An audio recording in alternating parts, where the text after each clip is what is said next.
furuang no no no kanido garkulo geitanga nini nai thok mung pai ko borjawu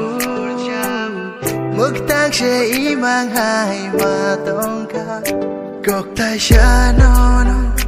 chawane ale gana faidinen talaji kok tai sha no no chawane ale gana faidinen talaji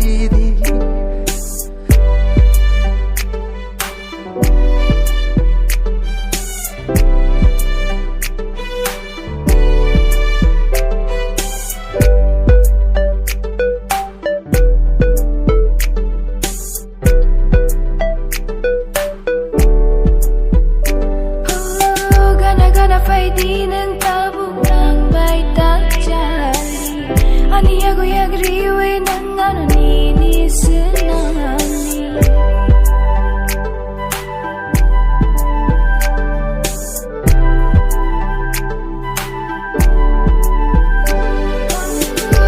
kisha ke ng ano nini amjag ma ready ani kano tilangay na nini residi